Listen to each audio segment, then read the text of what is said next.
Class 9th।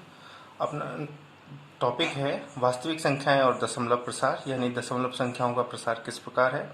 ये कुछ उदाहरण दे रखे हैं। 1/2, जिसको हम यदि भाग दे के देखें, 1 में 2 का भाग दें तो हमारे पास आएगा 0.5। इसके बाद भाग नहीं जाएगा, मतलब पूरा कंप्लीट हो जाएगा। और फिर देखें एक दूसरा उदाहरण देखें, 1/4, यदि इसमें 1 में 4 का भाग दें तो 0.25। और इसी प्रकार 32/10 तो 3.2 आएगा। तो इस प्रकार जब भाग आगे जाना खत्म हो जाता है, बंद हो जाता है, तो उस प्रकार के जो उदाहरण हैं इसको बोलते हैं शांत दशमलव प्रसार, इंग्लिश में टर्मिनेटिंग। फिर दूसरे प्रकार के जो भाग होते हैं उसमें देखा होगा 1/3, यदि इसमें भाग दें अपन, 1 में 3 का भाग दें तो 0.33333 ऐसे आता जाएगा, बहुत टाइम तक आता जाएगा, मतलब इसका कोई अंत नहीं होगा। तो इसको हम इस टाइप से लिख देते हैं 0.3 बार, इसको बार बोलते हैं, बार ना, BAR। इसका मतलब ये होता है कि ये संख्या बार बार रिपीट हो रही है, बार बार आ रही है, तो इसको बोलते हैं अशांत आवर्ती, इंग्लिश में नॉन टर्मिनेटिंग रिकरिंग। रिकरिंग का मतलब पुनरावर्ती, यानी कि आवर्त, बार बार रिपीट हो रहा है। 14/11, इसमें यदि हम 14 में 11 का भाग दें तो 0.272727 इस टाइप से ये आता जाएगा, आता जाएगा, आता जाएगा, अनंत टाइम तक आता जाएगा, है ना। तो इसको हम क्या लिख देते हैं, 0.27 बार, यानी 2 और 7, यानी कि ये 27 जो दिखाई दे रहा है, हालांकि 27 नहीं है, 2 और 7 है, ये बार बार रिपीट हो रहा है, तो इसके ऊपर इस टाइप से है। इसी प्रकार 1/7, 1/7 को हम देखें तो 0.142857, इसके बाद फिर वापस रिपीट हो रहा है। देखो आप यहाँ से, ये एक पूरा ग्रुप हो गया, फिर वापस 1 4 2 5 8 7, फिर वापस रिपीट हो रहा है। तो ये इस टाइप से रिपीट हो रहा है, तो इसको हमने कितनी बार रिपीट, मतलब कितनी संख्या बाद रिपीट हो रहा है, 1 2 3 4 5 6 के बाद रिपीट हो रहा है, तो 6 के ऊपर बार बना दिया। तो इस प्रकार की संख्याओं को जो बोलते हैं अशांत आवर्ती संख्या। अब कुछ संख्याएं होती हैं जो वास्तविक आपके अपरिमेय संख्या, जैसे √2, पाई, और ये जो p/q के रूप में नहीं लिख सकते। तो इसमें देखें हमने दशमलव के बाद 31 मान निकाले, इसमें कोई पैटर्न भी नहीं बन रहा है, मतलब कोई एक पैटर्न, जैसे इसमें एक पैटर्न बन रहा है कि 7 के बाद वापस वही संख्या रिपीट हो रही है जो पहले थी, है ना। यहाँ पे देखें वही संख्या, पर इसमें इस टाइप का कोई भी रिपीट नहीं हो रहा, कोई भी पैटर्न नहीं बन रहा है। ऐसे ही पाई का भी कोई पैटर्न नहीं बन रहा है। और एक ये संख्या ले रखी है, इसमें भी कोई पैटर्न नहीं बन रहा है ना। अलग अलग पैटर्न बन रहे हैं हर बार। तो इस प्रकार की जो संख्याएं होती हैं दशमलव वाली, उसको बोलते हैं अशांत अनावर्ती, मतलब इसमें कोई भी एक पैटर्न फिक्स नहीं बन रहा है। तो ये 3 प्रकार हो गए अपने पास, शांत दशमलव प्रसार, अशांत आवर्ती और अशांत अनावर्ती। तो ये 3 प्रकार के हो गए। अब इसी प्रकार हमें प्रश्नावली के अंदर पूछा गया है। प्रश्नावली के अंदर पूछा गया है पहला सवाल कि निम्नलिखित दशमलवों भिन्नों को दशमलव के रूप में बदलिए और बताइए कि प्रत्येक का दशमलव प्रकार किस प्रकार का है। अब 36 में हम 100 का भाग देंगे तो क्या आएगा, ये तो दशमलव 100 से भाग देना है, तो 0.36। तो ये किस प्रकार का हो गया, शांत, और आवर्ती भी नहीं है इसके अंदर, ये सीधे शांत हो गया। अब 1 में 11 का भाग देंगे। अब 1 में 11 का भाग देंगे तो यहाँ भाग देख के देख लेते हैं, 1 और इधर लिखेंगे हम 11। भाग नहीं गया तो दशमलव लगाया तो 1 0 आया। अभी भी भाग नहीं गया तो 1 0 और लगा दिया। अब आ गया ये 100 में भाग दिया तो 9 बार जाएगा, कितना आएगा, 99 आएगा। फिर माइनस किया हमने, तो अब माइनस करेंगे, 100 में से 99 गया तो 1 बचा। अब ये 0 उतारा, भाग नहीं गया तो 1 0 यहाँ उतारा, तो ये 100 हो गया वापस। फिर 9 आ गया, फिर 99 आ गया, फिर माइनस किया तो वापस 1 आ गया। अब फिर वापस 0 उतारा, अब भाग नहीं गया तो 1 0 और उतारा। फिर यहाँ पर कितना आएगा अपने पास, यहाँ पर भी 99 आएगा, तो भाग दिया हमने तो वापस 1 आएगा। तो इस प्रकार ये चलता जाएगा, यानी हम क्या लिख सकते हैं, 0.09 रिपीट हो रहा है ना। तो ये किस प्रकार का हो गया अपने पास, यहाँ पर क्या लिखेंगे, 0.09 बार। ये क्या हो गया, अशांत, है ना, अशांत। और कौन सा हो गया, ये वापस रिपीट हो रहा है, तो आवर्ती। इसी प्रकार हम 4 सही 1/8 ये मिश्र भिन्न में दे रखा है। इसको यदि हमने बदला तो 8 से गुणा किया तो 8 8 चौक 32, 32 प्लस 1 33/8। अब यहाँ 33 में हम किसका भाग देंगे? 8 का भाग देंगे। तो 8 चौक 32 होता है, बचा 1 माइनस का, दशमलव लगाया 0, 8 एकम 8, बचा कितना अपने पास 2, फिर 0 उतारा तो 8 दूनी 16, फिर माइनस, फिर 4 आया, फिर 0 उतारा तो 8 पंच 40। तो ये कितना हो गया अपने पास? 4.125। तो ये क्या हो गया? शांत हो गया। इसके बाद आगे जा ही नहीं रहा, तो ये शांत हो गया। अब हमें 3/13 है, तो 3/13, तो 13 का भाग देना है हमें 3 के अंदर, है ना। तो अब इसको देखें कि किस टाइप से हम भाग देते हैं 13 में। तो सबसे पहले हम छोटी संख्या है तो भाग नहीं किया, तो 0.0 हो गया यहाँ पे। तो 13 कम 13, 13 दूनी 26, 26 आया, माइनस, फिर 4 उतारा, 4 में भाग नहीं जाएगा तो 0 उतारा, 13 कम 13, 13 39, माइनस, फिर वापस 1 आया, 0 उतारा, नहीं गया, फिर यहाँ पे 0 उतारा हमने, तो ये हो गया है। अब कितनी बार जाएगा ये? 7 बार जाएगा। कितना होता है? 7 या 21, 7 और 2 9। अब ये कितना हो जाएगा यहाँ पर?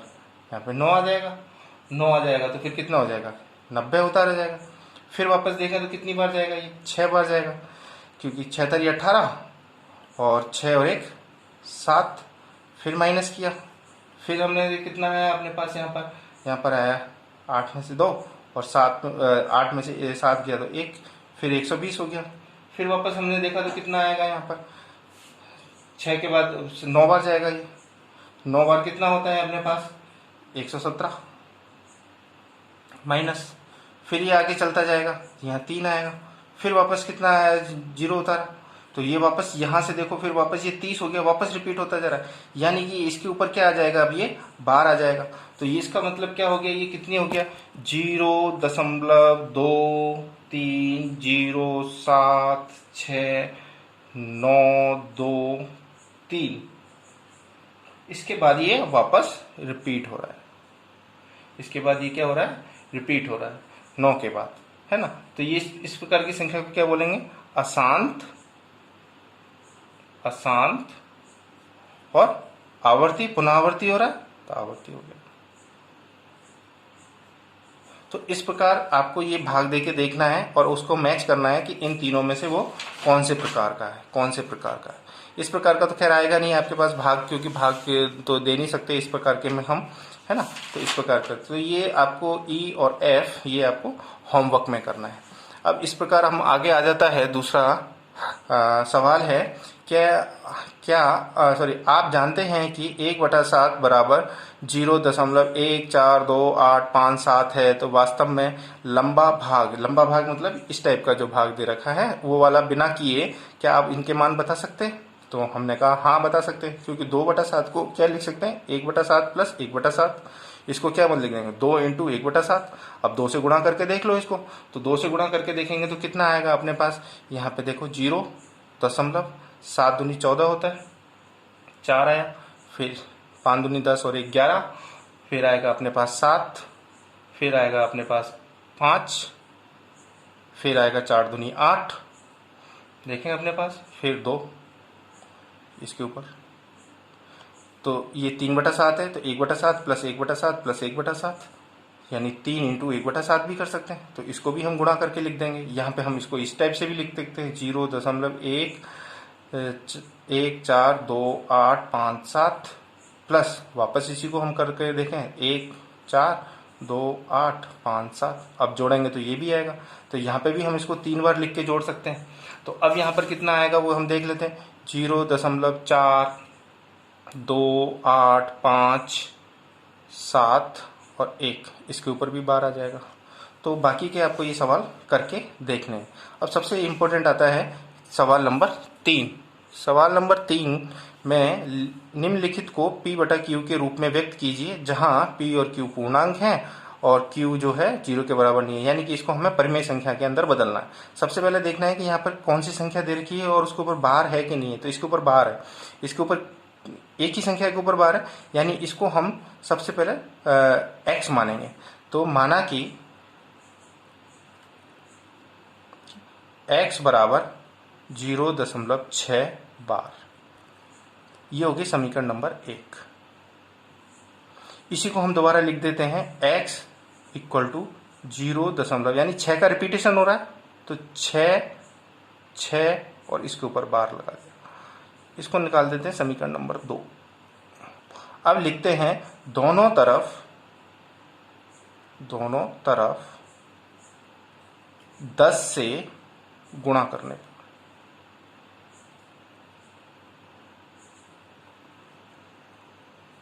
किसको? समीकरण नंबर 2 को। 10 से क्यों? क्योंकि एक के ऊपर बार है, एक संख्या के ऊपर बार है। दो संख्या के ऊपर होता तो हम इसको 100 से गुणा करते, 3 के ऊपर होता तो 300 से गुणा करते। अब इसको हम समीकरण नंबर 2 को 10 से गुणा करेंगे तो क्या हो जाएगा? 10x हो जाएगा, बराबर इसको गुणा करेंगे तो 6.6 बार हो जाएगा। तो ये समीकरण हो गया हमारे पास 3। अब यहां पे लिखेंगे समीकरण 3 में से समीकरण 1 घटाने पर।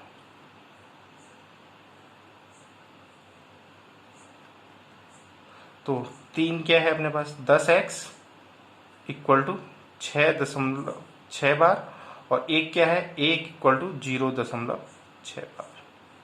यहां पर यह ध्यान रखना है कि बार के नीचे बार ही आना चाहिए। अब ये बार से बार 0 हो गया, यहां पे बचा 6, और 10x में से 1x गया तो कितना बचा? 9x, ये दशमलव का दशमलव।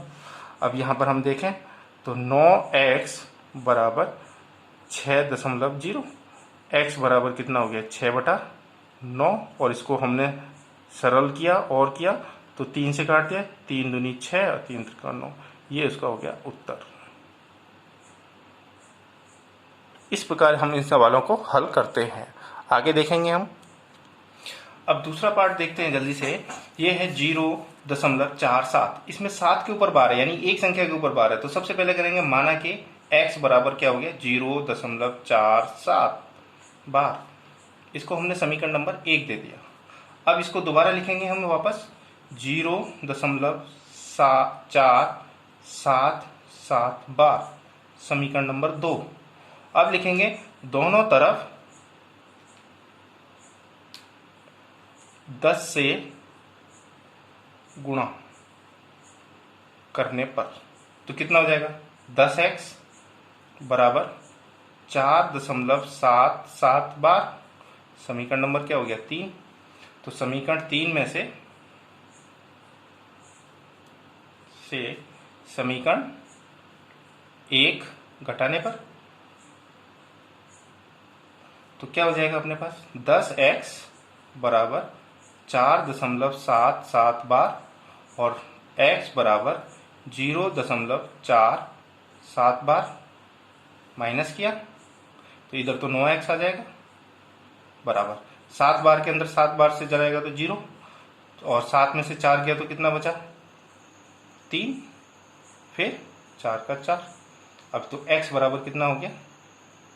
4.309।